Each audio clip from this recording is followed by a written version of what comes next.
and Henri, thank you for being on the Leadermorphosis podcast, first of all. And maybe if we start somewhere simple, could you tell the listeners what are liberating structures?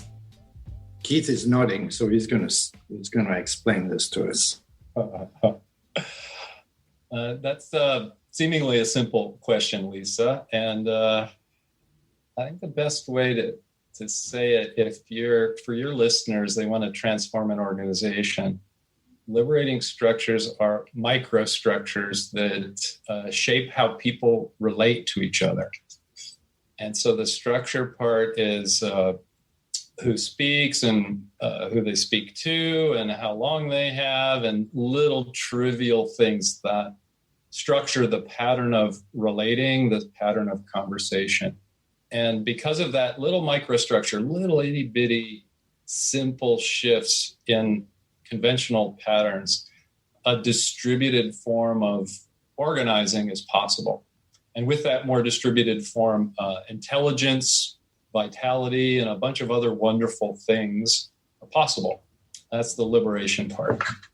So one way to understand this is to look at one example, one of the very simple structure. We call it 1, 2, 4 all. And what it consists of is asking a group of people of any size to spend a moment alone thinking about something, maybe writing down a question or a comment or whatever, and then spending a couple of minutes in pairs, going further into the question or the comments or whatever, then in groups of 4, 2 pairs together, and then sharing the most important thing that have come across from each group with the rest of the assembly. So that's a very, very simple way to get everybody to participate in whatever is happening that one wants to do. Yeah. And so that's it. That's a microstructure. It's a very simple thing that anybody can learn very quickly. You have just learned how to do 1, 2, 4 all. And now you can do it. Yeah, I think that's something that really appeals to me about liberating structures, is that you don't have to be a facilitator or to do any kind of certification. You learn by doing, by experiencing them. And once you've experienced liberating structure, you can try it out in your own organization. It can spread virally, or even, as you say, like I first started experimenting with them, but just by reading the book or looking on the website and just having a go. And 1, 2, 4 all is such a simple but powerful microstructure that people can use in meetings or any kinds of discussions to kind of get a sense of what's going on in the group, but in a way that everyone can participate, and you can kind of crystallize, I guess, and distill some of that in a meaningful way without it being this kind of messy, open discussion. So at present, there are 33 liberating structures. And I know there are sort of some others in development, and now there's a big community around liberating structures. But what prompted you to curate these microstructures in the first place? Like, what was the calling for you to bring them into the world? Well, it totally came out of our practice.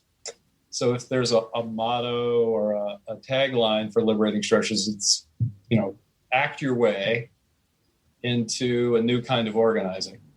You probably aren't going to think your way into it, or it's going to take forever if you think your way into it. So the fastest way to move forward is to act your way. So in our consulting practice, we found each other in a science institute that Henri founded after he retired. And we were both pretty practical. We're listening to mathematicians and physicists and biologists and ecologists, got inspired by the complexity science thinking. And then we went out and started doing things. And people we were doing things with said, you gotta write this down. There were encouragements along the way. And even though we were practicing, the results of what we were doing, Lisa, were mysterious. It's like, what just happened? How could that be? We had an experience in Ohio with a big health system and a group, the CEO, we were doing a sort of an early version of Wise Crowds and user experience fishbowl. And we had them doing the work, and Henri and I are both going, wow, this is still a bad meeting. This is not, or it's like, is anything happening? And then the boss, the CEO of the whole thing, stood up, very excited, kind of waved his arms, just said out loud, everything we just did, that's a final decision. That's the best conversation we've ever had. And Henri and I were both like, what happened? What happened that was different? And I don't know about you, Henri, but for me, it was like, I really wanted to figure out, like, why was that powerful for the client? Why did that group of users, and this was pretty high profile, what happened for them? So Henri may have another answer. Well, there are a couple of things. I mean, one of them, as you recall, both of us were associated with I was one of the founders of an institute, and Keith was very much at the center of that too, called Plexus Institute, that was devoted to spreading ideas about complex systems, and the notion that you could use those ideas and those concepts as a way of organizing, as a way of running organization, to be. And so the idea was that organizations are complex systems. They're not machine, and therefore we shouldn't run them like machine, that they are not controllable, and hierarchy systems don't really work well, et cetera, et cetera. So we had a lot of people that were interested in that and loved the idea. But we started off knowing what the hell we were doing. We didn't know what we were doing to start with, really, not at the level that we can talk about now, certainly. Is that a fair, Keith? Is that reasonable? Yeah, I'd say that we practiced together out in the field for 10 or 12 years before we got serious. And it's sort of like, you put an outfit on in the morning, and there's that old saying, what you always take one thing off. Well, we had a group of things that we did, practices. And once we got serious, we needed to dramatically simplify, like take stuff away. There wasn't any adding. What we were doing was, fine, but it was way too complicated. We wanted the minimum specifications for each activity that would have the most generative output, both in the vitality of the group and what they were trying to do. And that was a little different than what we were doing out in the wild. That was about writing and then testing again, and then putting another, could somebody else do what we all had, up in our fuzzy heads? Those are two separate things we did once we started writing and having people try things. And it's time for another book, Henri. It really is. The practitioners have outpaced us by a good measure. The global community of practitioners are continuing to simplify. And like Lisa, you suggested, there's at least 6, maybe 8 really good new liberating structures that address needs. They aren't just about anything. They address needs that were not addressed in the first 33. So I want to add a couple of things there that are important. And that is that I think speaking for me, and I would assume for Keith as well, I don't think we would have engaged in what we did without the reaction of the people that were exposed to the structure. I think this was kind of a revelation. It is really the impact that we had when we did some of this early workshop with groups of people, and how quickly the dynamics in the group changed. It was really dramatic, and how they themselves, it was sort of like an explosion of, we have never experienced anything like this. And this was, I remember some of those early workshops where we had several layers of management, 6, 7 layers hierarchy, and people who normally never, almost hardly talk to each other, and how the people at the lower level within the matter of a couple of hours started behaving completely differently and really, taking their space in the room and so forth. vis-a-vis people that were 2, 3, 4 echelons above them.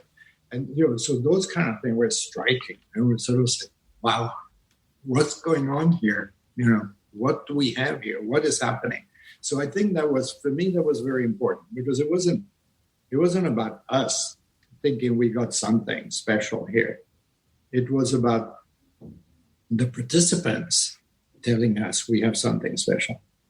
So that's one thing that was a big factor. And then the process, however long and painful sometimes it was, the process of writing the MOOC was a tremendous exercise, because it forced us to really think through each one of those structures in ways that made it possible to make it simple, straightforward, understandable for anybody. What is it? What can you do with it? What is it going to do for you? And made us also appreciate the fact that because we had this range, and that each of those structure was serving a particular purpose, when you start putting them together individually and then start connecting them together, that you could address just about any situation.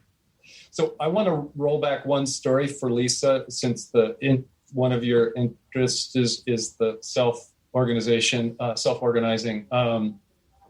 So this one meeting that Henri was mentioning was in Brazil. It was the very first workshop we did. And there were all these levels. And then at the end, the probably 20 or 25 frontline people in the Brazil organization and a couple of their bosses were having a dialogue about what are they going to do when they get back or whatever it is. And this was very revealing, this story. Just the interaction there was so good. So the leaders were doing their normal thing. What is it that you need from us? What is it that you need from us to, And you could see that all the frontline people got very nervous. They were like looking at each other. Should we tell them or not? And finally, somebody got up the courage and said, well, really, we don't need anything from you. Nothing. I think we just got what we need in this workshop. And then the leaders sort of went, oh my God, what's my job now? I no longer need to be the boss. I no longer need to be the provider, the boss, the father, the patriarch, the whatever it may be. That was over, at least in that moment. It evaporated. That kind of relationship went poof. And I was like, yes, but it was a hint. It was only a hint. Henri, how much am I exaggerating there? Yeah, there was that sort of very, we don't need anything. Just we don't like. Like dramatic gestures, so it was kind of like, oh, don't need you. But there was something else that happened, which I think was very dramatic, and that was right at the beginning of that meeting. Remember, I'm pretty sure that first meeting, it was actually with my former company, with Merck, and it coincided with, on the Friday before that meeting, the company withdrew one of their most important products that they had. And so, this was a very dramatic thing that happened. This was like cutting 20% of the business overnight. And we showed up on that weekend, and the meeting was starting on Monday. And obviously nobody could think about anything else. What's going to happen? There were people that were working for that product, so their whole jobs were gone, basically, although they had no idea what's going to happen. This was announced on Friday, and everything else, stock options, salaries, position, jobs, etc. What's going to happen in the company? It was a very, very dramatic thing. And so here we are on Monday morning. We have to, we're going to have this workshop. And we knew that nobody had their mind. They had zero interest in a workshop at this point in time. The only thing they wanted to do. And so we had this conversation, Keith and I, so what do we do? And then we decided, in the moment that, okay, we can't do the workshop normally. We have to start with something else. We have to start with something which is related to what they want. forget us, forget our agenda. And so we started with a Conversation Café with a question. The invitation was, is there life after Vioxx? Vioxx was the name of that book. And we just gave them, time. We did 2 rounds, I think. No, we did 1 round, 2 rounds, and let them talk about it, And it was amazing. After an hour and a half or so, they had unloaded everything, that they needed to talk about by themselves, with each other, shared some of it across some of the groups and so forth. And when this was over, we just asked, okay, so are you ready to go now? Do you want to go ahead with a workshop and so forth? We are ready. And the subject didn't come up for 2 days again. And so that was, for me, certainly, that was also one of those amazing experiences of how you can do something that is profoundly simple as a structure and deal with a problem that is profoundly difficult and complex, in a matter of an hour and a half kind of thing. And one other thing that I think helped us is that after many of our workshops originally, we would have 1 extra day after the workshop where we would invite people to come and have a consulting session with us on how they could use liberating structure to address whatever it is that they wanted to bring to us. And people would sign up for half an hour, an hour, and they would come. And people would come with anything and everything. I mean, the range of subject from personal things to business thing, whether it was marketing, organization, management problem, you name it. Anything. And there has never been one single occasion where the conversation didn't lead to something useful that they could do that would help them address whatever they were confronted with by using one or more liberating structure. Yeah, it's really interesting to me that because I think when I first started out doing this work, I like many people, I think, stumble into this trap of thinking that to find new ways of working, we have to reject anything that has a whiff of hierarchy, for example. So anything that looks like a structure or process is like, ugh, no, that's more of the old stuff that we don't want anymore. And I think liberating structures have really helped me learn that structures are paradoxically really helpful for being containers for all of this kind of human messy stuff. And I, like you, have been in a room and experienced a complete shift in energy and agency just from people being able to, I like this phrase, let the structure take the strain, that these liberating structures can contain all manner of kind of heavy and difficult and messy things and somehow sort of help people navigate them and come out the other side empowered to do something about it. Pure beauty. There's nothing more beautiful than that. I can't find anything more beautiful. There is something which I think makes a big difference regularly, and that is that if you use the structure properly, you have to start with clarifying what it is that you're trying to do. What's the purpose? What's the purpose for the community? What are we trying to accomplish here? And so forth. That work very often is never done when people work together. It's sort of assumed, or it is something that is not specified, or it is expressed in terms of, the purpose of some portion of the community, or some individual, that kind of thing. That is a big thing. Having done that, you then have to say, okay, now that I have clarified this, what do I do? How do I get it? And who should be involved? And that this who thing, which brings people in the process that otherwise would never be included. Those two things together, having clarified the objective and bringing a bunch of people that otherwise would not be involved, inevitably almost ends somewhere else than otherwise would have happened. And this is, we keep talking about surprise. And very often, this is what happened. I remember in those consulting sessions, we very often ended up with someplace that nobody had anticipated. Yeah. And that was part of that process. And that's the richness, because in a way, if you're going to do something different to end up in the same place, it's not very exciting.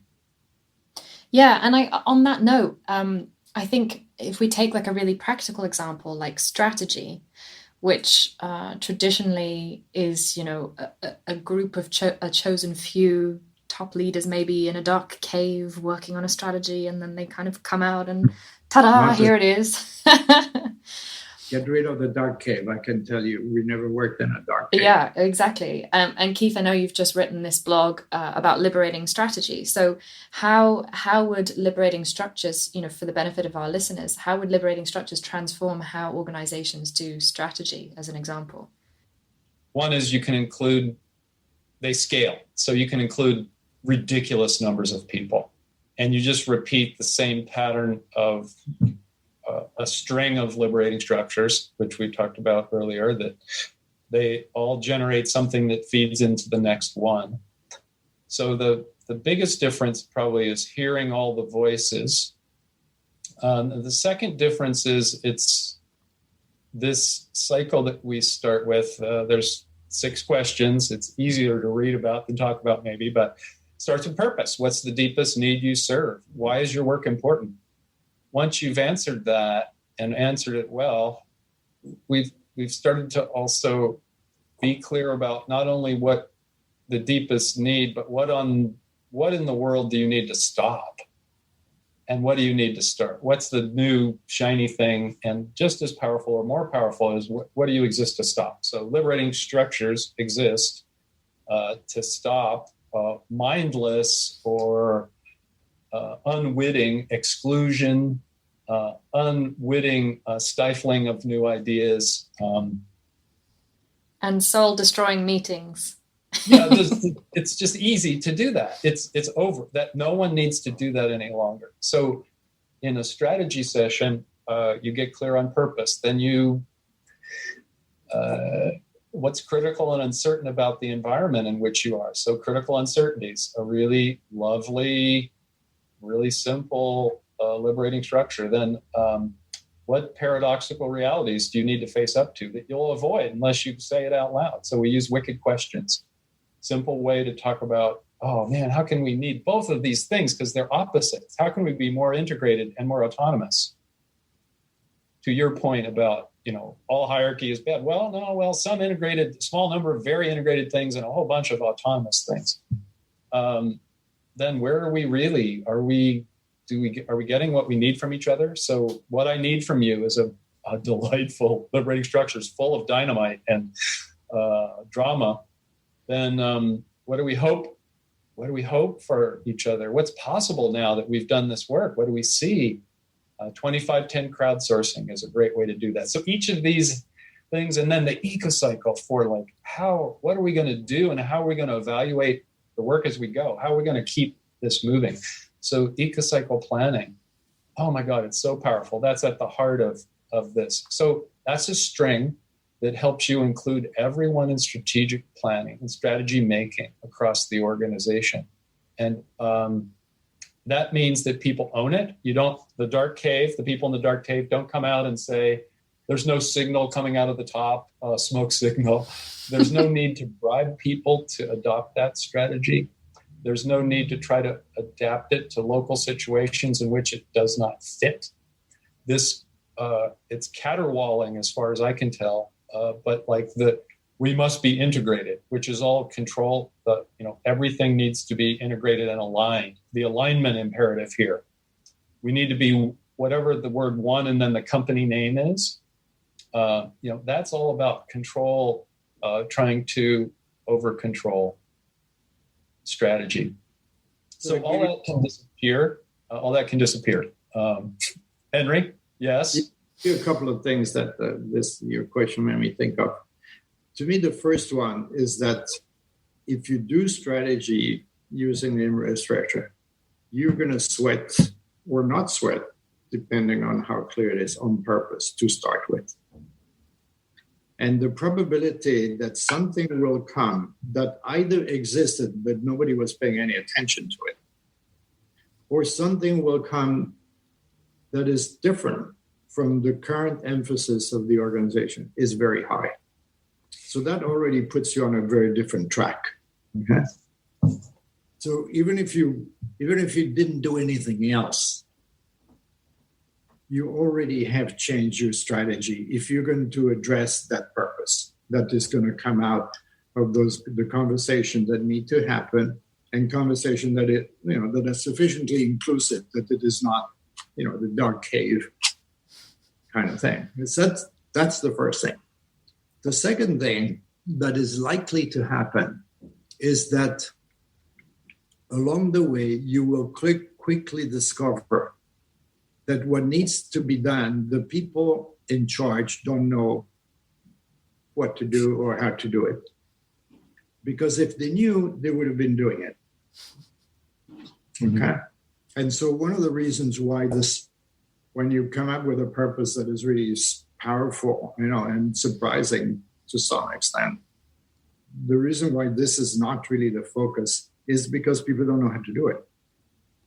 And so it needs to be figured out. So there is innovation that is required. It isn't a question of just, doing more of what we have done and just a slightly different, mixture, put a little more mustard and drop the soy sauce, That's not quite, you really have to innovate. And so then the question comes, okay, so where is that going to come from? Where is that innovation going to come from? Where is it going to emerge? Who needs to be involved? Who are the people who actually are in a better position, who actually may know something, and usually they're not at the top, and they are not with some big consulting company that you can hire for millions of dollars, okay? And so I'm not going to say more, but this is very often the kind of thing that is going to happen. You discover that you have to innovate, and the only way to innovate is to include the people that are in a position to do that and let them try things, let them experiment, because you're dealing with things where you don't know. You cannot know ahead of time that this is the right thing to do. And that already is a very different kind of strategizing when you accept the fact that you have to try different things, as opposed to, here is the strategy. We know what to do. Yeah. So this is a thing that happened, I think, almost inevitably, right? Keith, would you? Well, just a little a story. I try to be a kind and loving person. I've done the strategy work. Well, okay, you should say, of course, Keith, yes, and Lisa, you should be nodding too. But I'm not. It's because the one way that I like to have fun with this. So we're in the middle of a strategy workshop. It's happened multiple times, but we're just doing like the critical uncertainties, which reveals plausible futures. You're not going to predict the future, so you're going to have to operate in surprising futures, and you generate strategy for each of those futures. And always the senior executives are in the room with all the other people, and I'll gather them around our first version that sees the first blush of the strategies for each of these plausible futures, and I'll go, You knew this. You thought of all these strategies and these futures, right? And oh God, the look on their face, and they're kind of the ones that I admire will admit we didn't think of that. We had all of our eggs in one. The reality is almost every group has all their eggs in one basket because they never had a way to distribute examination and share creating something out of their groups experience. So they have this little basket of eggs that's either a slightly rosy or a slightly dark future, a single rosy or dark future. And that makes them incredibly vulnerable. And in that vulnerability, I poke it and I say, well, you knew this, right? Because I don't want them to go back to assuming now that it's easy to fall off the horse again or snap back to the old, well, we know. And we don't need to ask anyone again. We did it this one time.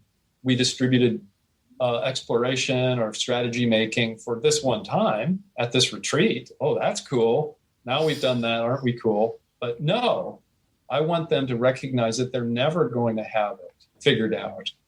They always need everyone. And that the idea that this work needs to be continuous. And one really cool thing, sorry, I'm just trying, a bunch of the liberating structures are actually both help you see what's possible. They see where you are, and they make it possible to track that over time. So like the eco-cycle, lots of companies use it every quarter. What I need from you, a set of agreements made to each other for what you need across functions. You can do that every quarter or every half year. Critical uncertainties. If you're in a fast-moving market, you should refresh what's critical and uncertain and what those futures are and what your strategies might be. So each of those has an ongoing evaluative quality to it, which I think when we started, Henri, I thought people might do that, but it's actually a natural way to both evaluate where you are and move forward periodically with Well, then I'm going to jump to a couple of different things because you made me think of something quite important. One of them, since you were talking about strategy, one of them, and this is, I'm talking about personal experience. My personal experience is that most organizations are not good at all. And that's probably being kind at dealing with major trouble. When something happens that is significant, that puts them in trouble. Okay, and so real difficult situation or decision that are not part of the planning kind of thing. Okay, they're not prepared for that, and therefore they have to deal with this as an emergency. That is one thing that doing this kind of work using the structure gives you a chance to prepare for. At least it opens the door for you to do it because it invites you to create the scenario that is like that and say, okay, if this happens, what the hell are we going to do? Okay. Instead of crashing. So this is a big thing. And I've lived through this. And, we were talking about this example with Vioxx, disaster. All right. So that is one thing. One of the things that is very difficult, I think, for most people to appreciate about liberating structures, because they are so simple, is to see how powerful they are as a basket, as a whole, and to imagine the possibilities of what they would be able to do, what they could do if they were to use them as a whole, regularly, routinely, etc. And so the example that Keith was giving you, for instance, was that sort of appreciation. I think it takes a good amount of practice and probably a reasonable amount of insight and imagination or whatever to really see the potential of those structures, right? And to see how they could transform the way an organization functions and work on an ongoing basis on any number of different dimension and subject kind of thing. So it's not, so that, that's a big step because it's sort of relatively easy for people to see, oh, this is simple, 1, 2, 4, oh yeah, I can do that, and to use those here and there, in some meetings or when there's a special gathering or whatever, etc. But to start functioning that way, to start thinking that way, to start really, that's another level. Yeah, I wanted to ask actually, for people who are listening who had never heard of liberating structures before and, are really curious now and want to start trying them out, what would your advice be? Like, what's the easiest and most effective way to start experimenting with liberating structures? Just do it. But really, no, I mean, it is the best advice is to really start using them together with some other people and start experimenting and seeing the possibility and keep keep moving forward, adding and trying, and trying to gradually expand the practice. One of the things that I've said a number of times, which is sort of looking at it backwards, is to also look at the structure and say, okay, I'm going to use this structure. Start from the structure. So start from what you're doing is one way.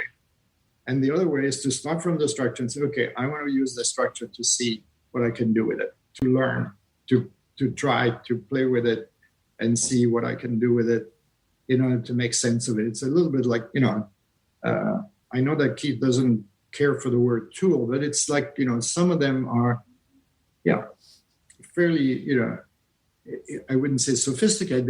They're simple, but they're sophisticated in their impact, And until you do it, you don't, like Keith was talking about what I need from you. Well, until you do that a bunch of time, you don't really appreciate the difficulties involved for the participants and what to do it well, etc., and the potential. You can't imagine the contribution that those structures can make until you actually experience it, because it doesn't make sense. It doesn't make sense that something, it's like the story I was telling you about using the cafe. I was flabbergasted. If I hadn't lived through it and somebody told me that story, I wouldn't believe it. It's nonlinear. It's an emergent property of a certain pattern of interaction. And so, after you do it, you can sort of look back and sort of make sense of it to a pretty good extent, but it not a priori. So I want to jump in on the get started. There's some fears associated with it at the beginning and all the way through now for me. There's fears, and you've got to overcome them. And overcoming them has something to do with how privileged you feel at this moment in time. So where is it that you feel privileged enough that you can bring in a really different way of interacting, of organizing? And some people, there was a young woman at Microsoft. She had a group of 750. She'd come to a Seattle user group. She learned 2510 crowdsourcing. The next week, she did 2510 crowdsourcing for this idea generation, a single liberating structure for that group. Wildly fun, successful, great. There were probably things I wasn't there, but I know it happened. That happens all the time. So for one reason or another, she felt privileged enough to say, let's do this right here. And the fear for somebody starting is, I'm going to look disorganized. I'm going to look unprepared because I'm asking a question. I'm not giving a PowerPoint presentation where I'm telling you my answer. I'm actually flipping my answer into a question that we're all going to explore. And so if you can't look a little bit, that in our culture, that looks, in businesses primarily, Western, let's just say the way we currently organize, that makes you look a little disorganized, a little bit like, don't you know what the answer is? It's going to be chaos, right? Or it's going to be chaos, or just that's, you're privileged to say, okay, here's a better way. All the way at the other end, all of a sudden, some days I think like I have no expertise at all anymore. Zero. I'm obsolete. I'm making myself obsolete by these methodologies that help people organize themselves.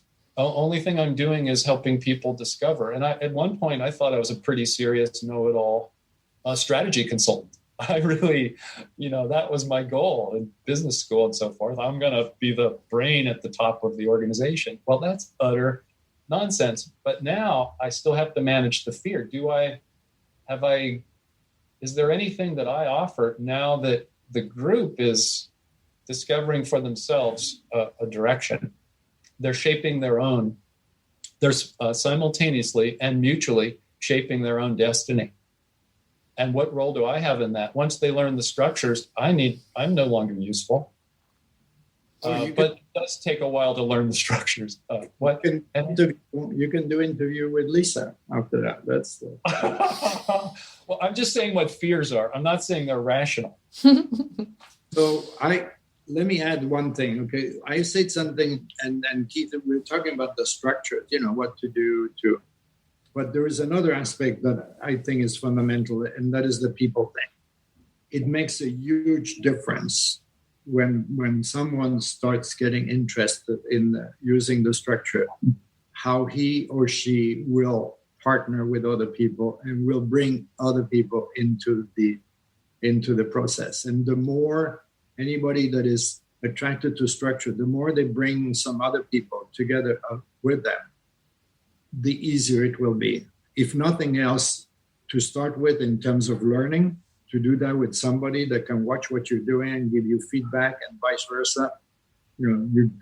You partner with them and doing things, and Keith and I have a lot of experience of that ourselves. Doing things as a duo is an enormous difference in terms of support, learning, comfort, you name it, and not feeling so exposed, etc. And so that aspect is also something that is not instinctive for most people.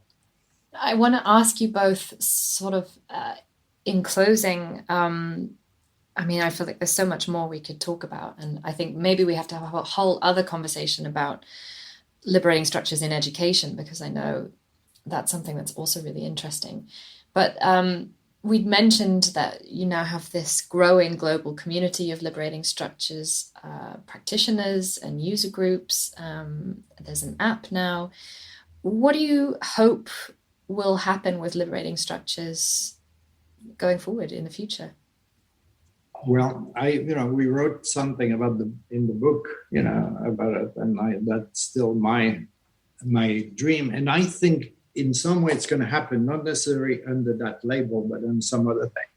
What I hope is that everybody will learn is at least a small number of them that they can use for the rest of their life, because they are so basic to how people interact with each other. The same way as, it's pretty common for people to learn how to make presentations or slides or whatever, or to write a memo or that kind of thing. I think that they are so, 1, 2, for all, how complicated is that, or the troika and that kind of thing. And so what I hope is that, you were talking about education, what I hope is that teachers will use them routinely, starting at the lowest level in school, and that kids will get exposed to them as a result of that, just sort of by itself. They will learn them without having to learn them, because they are just exposed to it on a daily basis. And so they will propagate that way. That's what I hope. What name will be on them, what label will be on them, I have no idea. Whether they will still be called liberating structure, or somebody will reinvent them and put their own name on it and call it whatever. But I can't see why they wouldn't spread, because they are so simple. Yeah, that's great. But it has to be everywhere in the world, in every domain too. You didn't say the normal. Usually Henri doesn't have a small hope for the world. It's everywhere for everyone. So I'd love to chat more about schools. So I've had a few experiences with schools now, mostly higher education, more than a few experiences, and even some high school, elementary. It's pretty easy to introduce these things. But one school in particular, Chaos Pilots in Denmark, I don't know if you're familiar with it, Lisa. They were kind of ready for the how-to part. Like, they'd been really into self-managing, self-organizing, studied up. So a couple years ago, I was invited into one of their classes to just introduce the structures. We formed a little ensemble of students that would co-lead, and their designer, they call their faculty designers. We did a good job, and they were getting started, and I'm there and just loving the energy of the school and the leadership and the students. we're about 90 minutes into a 3-day shindig workshop. And the two students who are with me, they get a feel for how the 1, 2, 4 all impromptu. We did a couple things and we're getting some stuff. And it was really clear. They just kind of looked at me, tilted their head the littlest bit and said, Keith, we've got this. And I felt, this little twinge of back off or thanks. That very thing I was talking about earlier, where we don't need you anymore. And they proceeded, it wasn't just that time, but another experience to do things that I've waited adults to do these things for years or 10 years. And they did them as, in their 20s or early 20s, they did them immediately. As far as you want to see people have freedom and use it responsibly, there's more freedom and more responsibility. They were able to ask for what they need from each other, get what they need. So when they didn't get it, they'd say all the kinds of things you want in a mature organization. At Chaos Pilots, they give people, the students, a chance to organize their own learning, truly from the ground up. And I was like, no, I went to an alternative school where I didn't shape my own education. I had some more freedom than most people. But this took my breath away. And it gave me confidence that young people can pick this up at the speed that Henri is imagining, at the speed and the depth.